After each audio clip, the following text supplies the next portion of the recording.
There's something deeply human about our longing to be understood, to be seen, to be truly close to someone.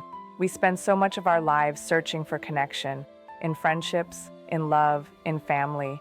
Yet so often we find ourselves feeling lonely even when we're not alone. Why is that? Why can we share a bed, a home, a lifetime with someone and still feel unseen? The answer lies in something that's easy to name but difficult to master: emotional intimacy. Emotional intimacy is not just about sharing your day or your thoughts. It's about sharing your inner world, the parts of yourself that you rarely show anyone. It's about allowing another person to see you as you are, not as you appear to be. It's about opening the door to the heart and trusting that the person who steps inside won't break anything. That trust, that openness, that honesty, that's what creates closeness that lasts. But here's the thing. Emotional intimacy doesn't come naturally to most of us. We're taught to communicate, to be polite, to share space, but not necessarily to share ourselves.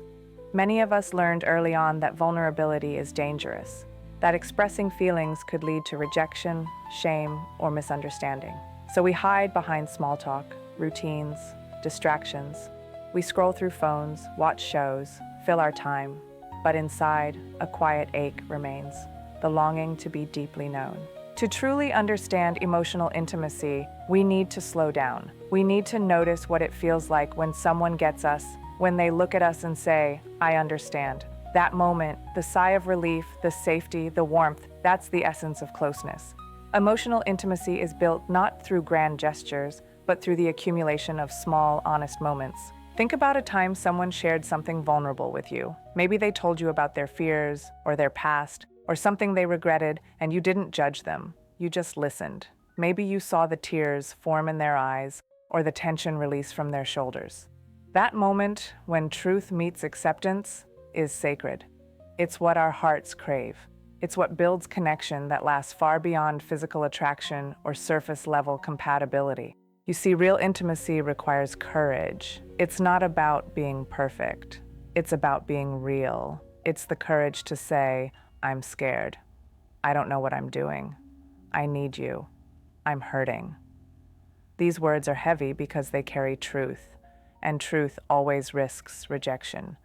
But it's in that risk that we find depth, because when we show our true selves and the other person stays, the bond deepens.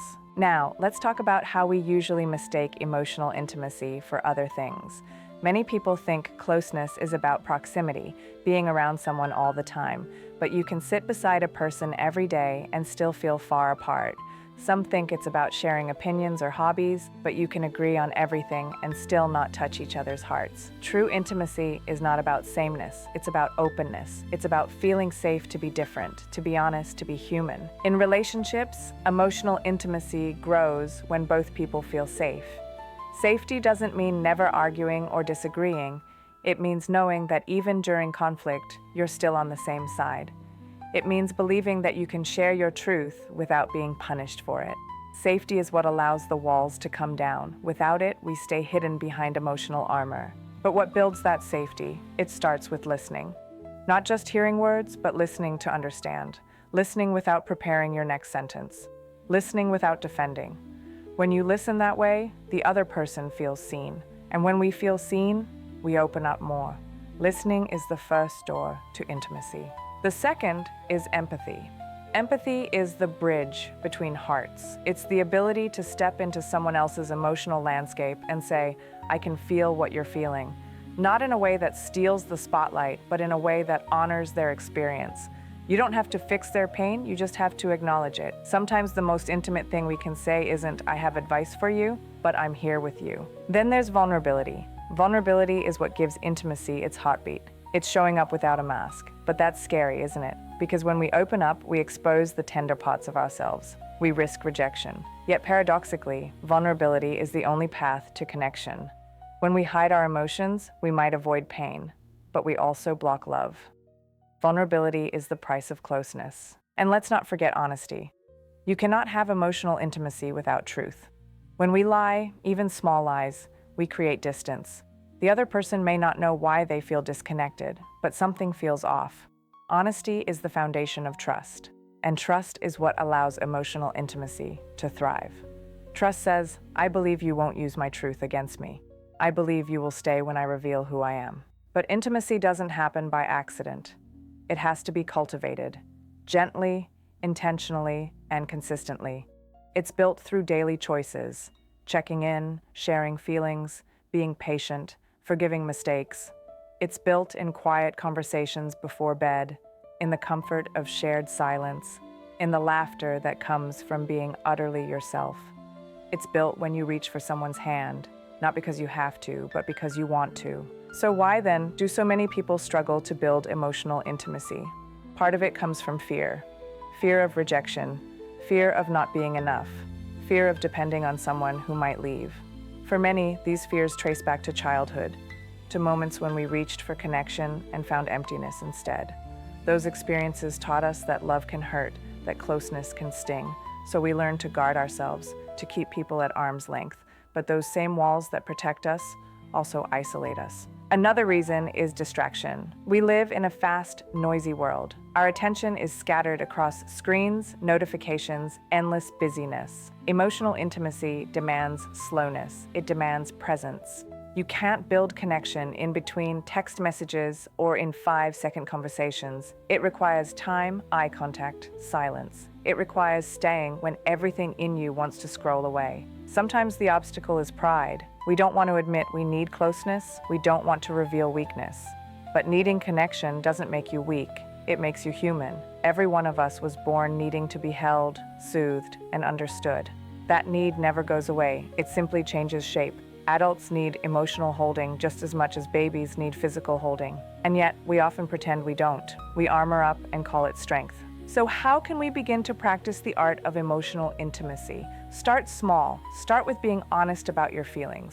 Not dramatic, just honest. Instead of saying, I'm fine, when you're not, try saying, I'm a little overwhelmed today. Instead of shutting down when you're hurt, try saying, that comment stung.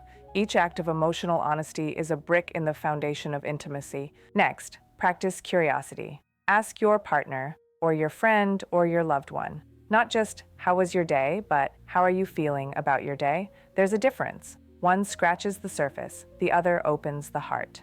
Be genuinely interested in their inner world. Ask questions that invite reflection, not just information. And don't rush. Emotional intimacy takes time. You can't demand it, and you can't fake it. It grows in the soil of trust, watered by patience. Some days you'll feel close. Other days you'll feel distant. That's normal. The key is to keep showing up, to keep choosing connection even when it feels awkward or inconvenient. One of the most powerful ways to deepen emotional intimacy is through shared vulnerability. When one person opens up, it gives the other permission to do the same. It's like lighting a candle. Your light makes it safe for theirs to shine too. But remember, vulnerability is not oversharing. It's not dumping every thought or fear. It's sharing what's real in a way that builds connection, not chaos. And then there's forgiveness. No relationship can thrive without it. When we get close to someone, we will inevitably hurt them and be hurt. That's part of being human. Forgiveness is not about forgetting. It's about choosing love over resentment. It's saying, our connection matters more than my pride. Every time we forgive, we strengthen the bridge between us. Physical affection can also support emotional intimacy. A touch on the arm, a hug, a simple act of tenderness. These gestures communicate safety and care beyond words. Our bodies remember warmth. They remember closeness. Physical connection reinforces emotional trust. As intimacy deepens, it begins to transform how we see the world. You start feeling more grounded, more supported, you communicate more clearly, you become less defensive, more compassionate. Because emotional intimacy softens us. It teaches us empathy, patience, humility. It's the antidote to loneliness. In our culture, we often glorify independence, being self-sufficient, being strong alone. But emotional intimacy reminds us that we are wired for connection. True strength is not needing no one. It's being strong enough to need someone. It's saying, I can stand on my own, but I choose to stand with you. And now imagine a relationship where emotional intimacy is alive and well. You come home from a long day, you sit down together, there's no pretense. You talk openly, you share your frustrations, your hopes. They listen, you laugh. You might argue, but you always return to the table. You don't hide behind silence. You don't pretend everything's fine. You feel safe, even when it's hard. That's what closeness feels like. It's not always easy, but it's real. And what about when emotional intimacy fades? Because sometimes it does. Maybe life got busy. Maybe trust was broken. Maybe you stopped talking about how you really feel. Distance creeps in quietly. The conversations get shorter. The laughter fades. The silence grows. The antidote is not more date nights or vacations, though those help, but emotional honesty. Saying, I miss you. We've grown apart. I want to feel close again. Vulnerability is what repairs distance. Sometimes we need to relearn how to connect. To remember that being emotionally intimate isn't about constant talking. It's about presence. It's about being emotionally available, not emotionally absent. It's about reaching for your partner's hand, not just physically, but emotionally, by saying, I'm here, I care, I want to understand. When emotional intimacy becomes a habit, relationships feel alive. There's less guessing, less pretending. You communicate more openly. You handle conflict more gently. You feel supported, even in silence. And that feeling, that quiet knowing that someone truly knows you, is one of the greatest joys of being human.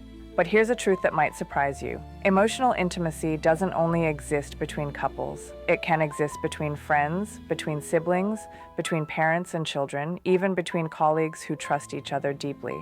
Wherever there is honesty, trust, empathy, and vulnerability, there is intimacy. We need it in every layer of our lives. So take a moment and ask yourself, who really knows you? Not the version of you that the world sees, but the real you. Who knows your fears, your doubts, your dreams? Who could look at your face and tell that something's wrong, even when you smile? If you can name someone, hold on to them, nurture that bond, and if you can't, maybe it's time to begin opening up again. Because emotional intimacy is not a luxury, it's a necessity. It's what turns existing into living. It's what turns relationships into connections. It's what turns loneliness into belonging. Without it, we become shells of ourselves. Busy, distracted, but disconnected. With it, we come alive. So the question becomes, are you willing to practice the art of emotional intimacy? Are you willing to listen more deeply, speak more honestly, risk more vulnerability?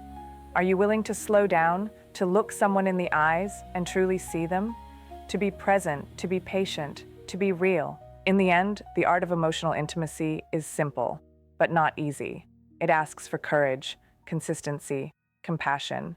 It asks you to show up again and again, even when it's uncomfortable. It asks you to trade control for connection, certainty for closeness. But what you gain in return is immeasurable.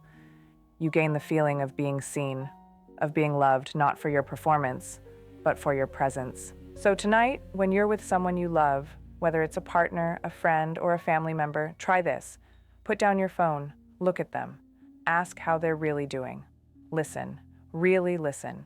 Maybe share something you haven't said before. See what happens. Because every time we dare to be emotionally open, we bring more warmth into the world. We make it safer to love, safer to be human. And now, I want to ask you, those of you watching and listening, when was the last time you truly opened your heart to someone? When was the last time you let someone really see you?